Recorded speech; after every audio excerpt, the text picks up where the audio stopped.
not a YouTuber, just like making videos. And this video was a long time coming. This is going to be a rebuttal to Acqueezy, the brother of logic and common sense. On a video that he published on December 24th, hands up, don't shine. And you know, and the thing is with David Corrall Jr.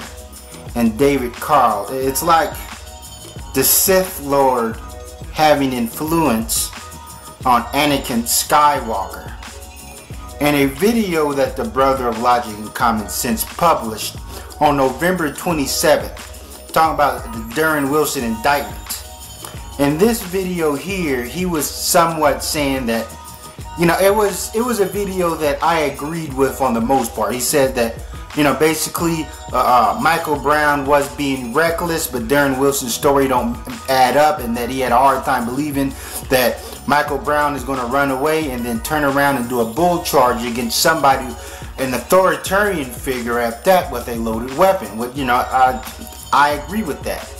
And I know David Corrall came in the comment section and kind of wanted to check him a little bit. So therefore, in his hands up don't shine video, he kind of had to recant his statement. And I'm like, he changed his opinion around.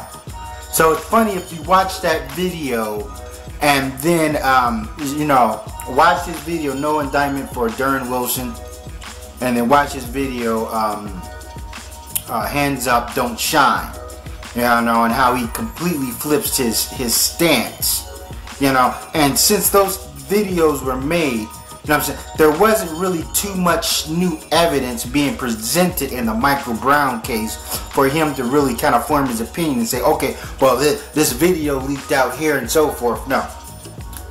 Now, in his video there, hands up don't shine, he starts off by saying that he's not going to be biased.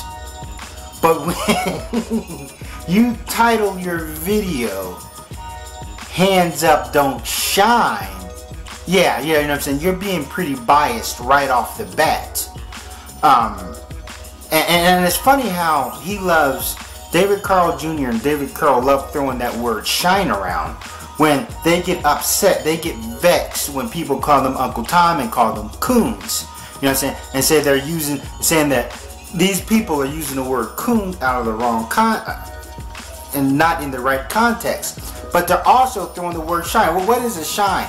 A shine was a black person that just smiled and shuffled his feet, tap dance or whatever, or a shoe shine, or and so forth. But their definition of a shine is any black person that they disagree with. A black person protesting. A black person flexing their own constitutional rights. That's a shine. You know, any black person with an opposing view, that's a shine, in their opinion. So it's like they get flustered when a black person, when we use ad hominem attacks against them, off-kilter remarks, and say, hey man, why don't you stick to the topic here, you know what I'm saying, stick to the narrative. But then they also do it. They will also turn around and say, oh well, you know what I'm saying, these shines, these buck dancers, these sambos, these gigolos, I don't know, jigaboos and things of that nature. Now, in the brother of logic and common sense video, he tried to start off trying to be somewhat, you know, dealing with facts or dealing with the information that was presented to us. But at the end of his video, he went on in an emotional tirade. And I tell you right now, it seems like the bar has been lowered when we determine if somebody's using common sense or somebody's using logic. You know what I'm saying? No intellectual resorts to the type of brick brat that David Corrall Jr. does. You know what I'm saying? When you calling people monkeys and Negroes, you know, I'm like, that's even if you have a conservative point of view, you know, because I listen to a lot of dudes like Kevin Jackson talk, a lot of the, you know, Herman King and the media, and they do a lot of finger wagging towards the black community. but they don't resort to, hey, you savages and shines and monkeys. You know what I'm saying? They still want to have some sort of intellectual integrity. And listening to that video, I'm like, first of all, that video was very sloppy. It was very messy. I'm like, it was just, I'm like, and the way the brother of so-called logic and common sense, you know what I'm saying, his high verbally, I'm like, the video was ridiculous. There's no way you can thumb that video up, because he contradicted himself. He started off saying he wasn't going to be biased, but at the end of the video he started to insert his own personal experience with the big black brute. So therefore you are biased. That cannot hold up in a court of law of a lawyer just using the fact that, well, you know, when I was in college, you know, so I was jumped by 2 black guys, and he's trying to influence the jury that black people are bad due to his own personal run-ins. I can use that against anybody. I can use that against Chinese people. I can use that against white people.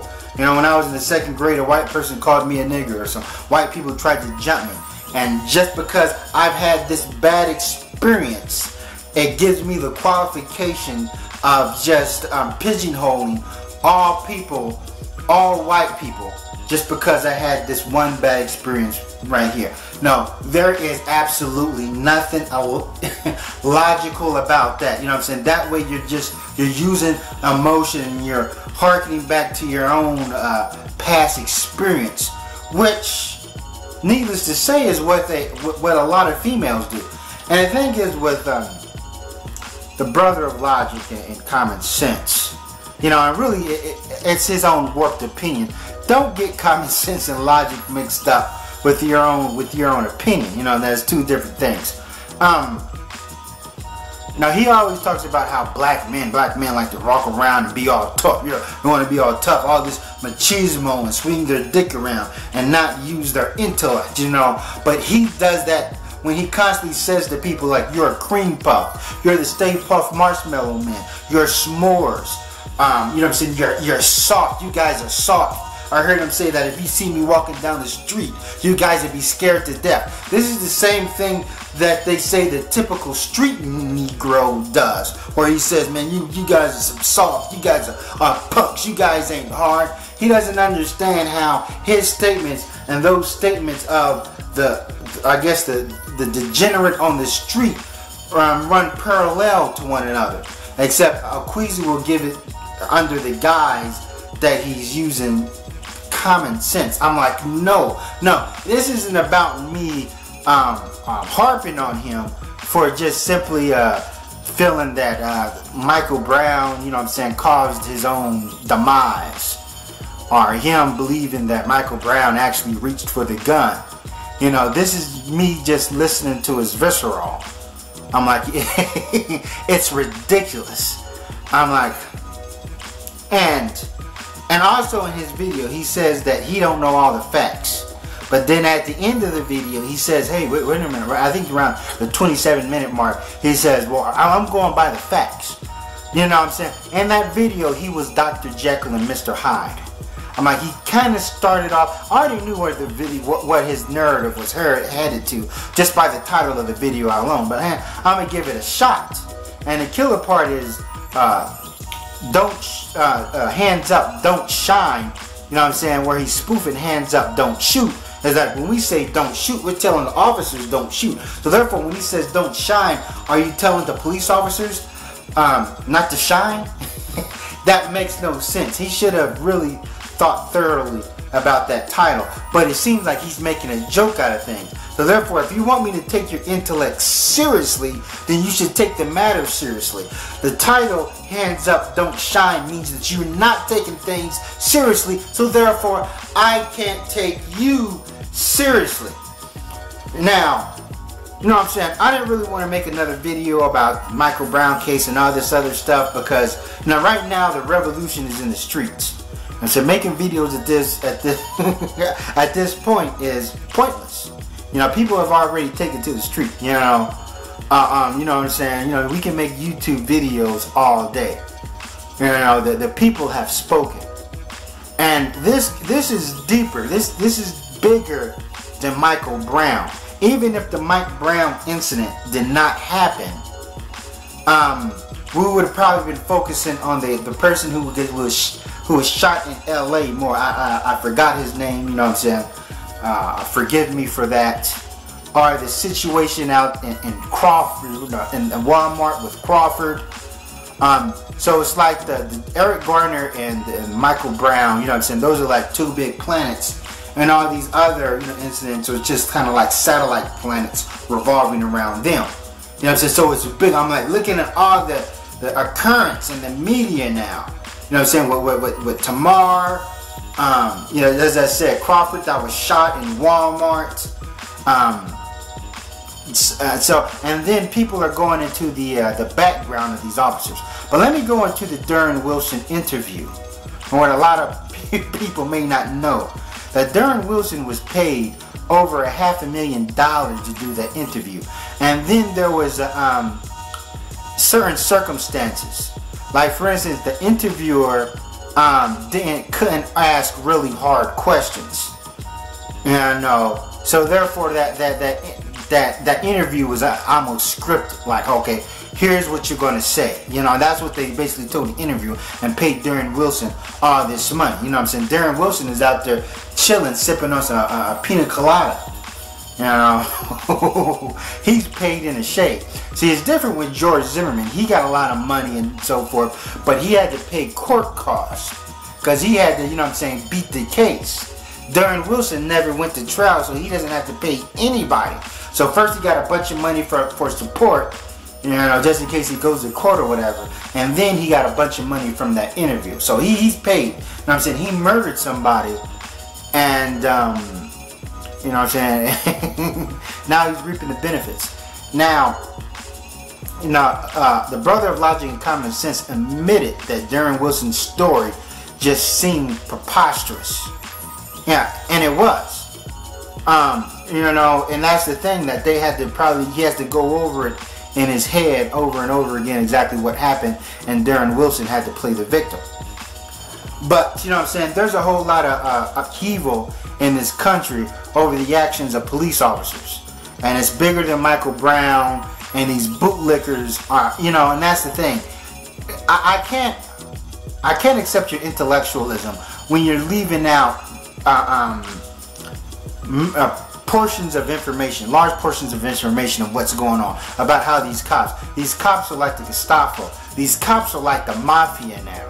I'm saying the antics the cops pulled in New York City, the way they turned their back on the mayor. You know what I'm saying? These cops don't even want to follow the chain of command. You know what I'm saying? We've given them too much power, and this is why white people are out there protesting. And I don't know, the brother of logic and common sense said the white people were, you know what I'm saying, these cream puff soft white people out there are protesting or whatever, or with their shine, or with their signs, and he says that these white people aren't generous and so forth. No, in previous videos I said not all white people are the enemy. And the white people know that if you give cops this unlimited power to flex on black people, eventually they're going to flex it on white people. And which they have been doing, because there's all types of video accounts of police even beating up white women. These cops are out of control. It's bigger than Darren Wilson and Mike Brown. I don't want to understand what part of it that they don't understand. Are they watching the news and seeing what's going on? Seeing how these cops are acting like spoiled little kids, especially in New York, when they're saying, oh, we're not going to give out traffic stops or whatever, and we're just not going to arrest people for petty charges, which is good, but it literally tells you the mentality of what the cops are. That ultimately cops are, you know what I'm saying, ringing people up to make money for the city, and that's why the New York cops are now trying to hurt the pockets of the city by not arresting people, because it's a racket. It's a money thing. And as I said before, and due to, let's say, the way black people or the way these degenerates act, and it gives the police officers, and it shanks the police officers to react with extreme prejudice. In that case, anybody can be a cop. You know, I can go up to anybody and say, here's a gun, here's a badge. If anybody out there disobeys your orders, then terminate them. You know what I mean? As simple as that. They have to go through all sorts of training. They got to know how to de-escalate a situation. The fact that the brother of Common, David Corrall Jr., you know, it literally said that this whole thing could be avoided if Michael Brown just did it. You know, that is a cop-out. You know what I'm saying? People just aren't going to do what they're told. You know, people are just going to do the wrong things a lot. And it's up to the police officers and these people in high authority to react a certain way, to not escalate a situation. You know, it's like if there was a fire, you know, and then the house burnt down, and the firemen were like, well, you know what I'm saying, if these guys would have fixed their wiring, if they would have turned their stove off and this and that, it wouldn't have happened. And these the fire department did not react in putting out the fire. They just said, well, if this didn't happen, then we wouldn't have had the fire in the first place. That's beyond the point. You know, if people knew how to act, you know what I'm saying, know how to be civil human beings, we wouldn't have a police force in the first place. Why do we have a police force? It's because of white people. The first police force was actually formed to combat Christmas when they outlawed Christmas, but ultimately it was the gangs of New York. The Irish and the Polish people in New York, you know what I'm saying, they had too many clashes, so they had to create the police. The reason why we have the FBI is because of white people like John Dillinger and the mafioso that was just more powerful than the police, and that they had to form the FBI, the G-men, to combat these, you know what I'm saying, these high criminals or whatever, you know. So, and that's the thing. So, you know, we can't just turn around and say, well, you know, if this person would have done this, you know, then this wouldn't have happened. You know, as a trained official, you have to recognize what's a threat and what's not. You got to use your better judgment. If Darren Wilson, if everything checked out and Michael Brown was this big, bad oaf, then Darren Wilson will be doing all sorts of interviews to clear his name. He'll be on NBC, ABC, Fox, or whatever, the Cartoon Network, doing interviews, saying, hey man, nah man, I'm not the bad guy. Here's exactly what happened. It happened this way. But we only get one scripted fucking interview. I find that hard to believe. And I know David Corrall Jr. is allowing his Sith Lord boss influence him to come over to the dark side and say, hey man, you know what I'm saying, we gotta put these Sambos in their place. And at the end of David Corrall Jr. video, the way he kept calling people monkeys, you monkey signs, you savages, you monkey, this monkey shit. There's no fucking way I'm going to take this guy seriously as an intellectual. It doesn't matter if he had conservative views. It doesn't matter if he is a Darren Wilson supporter. What he's saying, he's resorting to childish like banter. Ooh, monkey, spear trucker, African booty snatcher, you're a big boo-boo head. And then he wants to talks about how black men walk around and they want to flex or whatever, and then he does the same thing. He wants to get on YouTube and flex. We seen him call people cream puffs and things of that nature, and he's not a debater at all. I think about that debate so he did with New Possibilities, where he started off the gate calling him, saying, you got that faggoty smile. At that point I was like, you know, you already lost. And then he's going into who got the most views. So we know that when the brother David Corrall Jr. is backed into the wall, or if you catch him on his contradictions, he's going to resort to childish names calling. You know what I mean? That's how they do. And people will consider this person as being intelligent. As I said, the bar of intellectualism in YouTube with black people is very low. All you have to do is just, as they say, go in on black people, Just add water and you're smart. As I said before, black people are the easiest people to criticize in the world. Now, this doesn't mean that blacks aren't above criticism, but there's a difference if someone has general concern and someone is just over scrutinizing.